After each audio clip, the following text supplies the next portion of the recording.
Bonjour. Dans l'épisode précédent, Patrocle avait pris l'armure d'Achille pour redonner courage aux Grecs. Mais en affrontant Hector, le prince de Troie, il perdit la vie. Sa mort allait réveiller la douleur et la colère d'Achille, plus terrible que la tempête. Épisode 4. La vengeance et la mort d'Achille. Quand Achille apprit la mort de Patrocle, il resta longtemps silencieux. Puis il poussa un cri si fort que les vagues en tremblèrent et que les Troyens entendirent sa voix jusque derrière leurs murs. Le chagrin remplit son cœur. Il pleura son ami, son frère de toujours.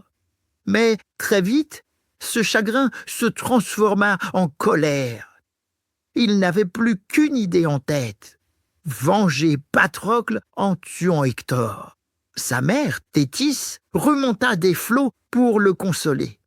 Elle savait que son fils ne survivrait pas à cette guerre, mais elle alla voir Héphaïstos, le dieu forgeron qui façonna pour Achille une nouvelle armure éclatante, plus résistante que toutes les autres. Ainsi équipé, Achille retourna sur le champ de bataille. Les Troyens, en le voyant, reculèrent de peur. Ils frappaient avec une force inarrêtable, rejetant les ennemis comme des vagues balayées par la tempête. Nul ne pouvait lui résister.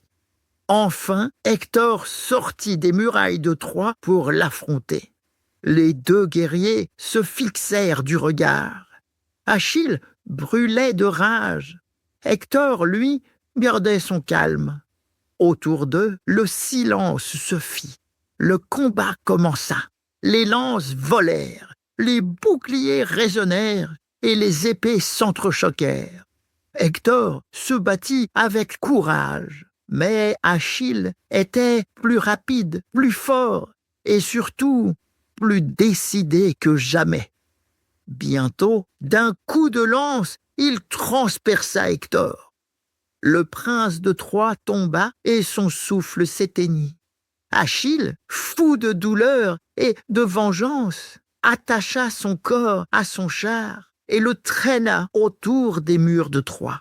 Les Troyens pleuraient tous depuis les remparts. Priam et Andromaque, la femme d'Hector, suppliaient les dieux, mais la colère d'Achille était sans limite. Pourtant, une nuit, le vieux roi Priam osa se rendre dans le camp grec.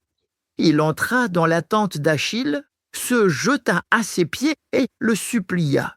« Rends-moi mon fils pour que je puisse l'enterrer dignement. » Achille, ému, se souvint alors de son propre père.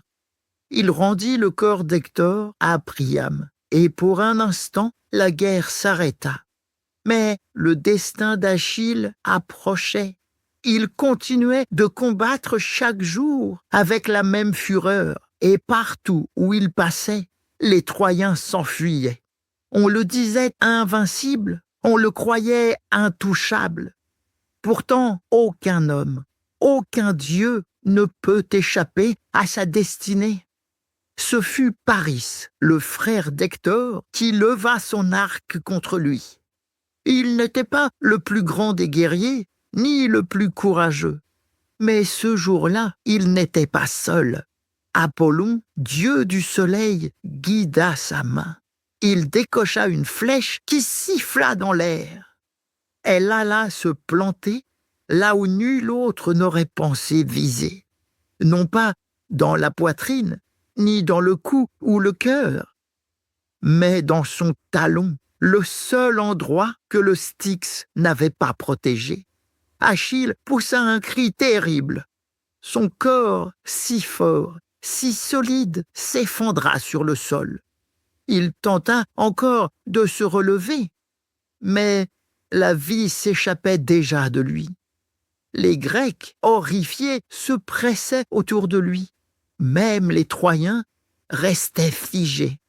Le plus grand des héros, celui que l'on croyait immortel, venait de tomber. Achille mourut jeune, comme l'oracle l'avait annoncé. Mais il mourut couvert de gloire, comme l'oracle l'avait annoncé.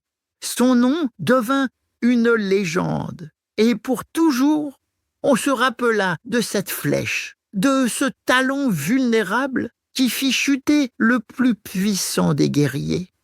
Achille était parti, mais il était devenu éternel dans la mémoire des hommes. Dans de prochains épisodes, je continuerai de te raconter les plus grands mythes et contes de ce monde. Alors, abonne-toi vite pour être sûr de ne rater aucune de mes fabuleuses histoires.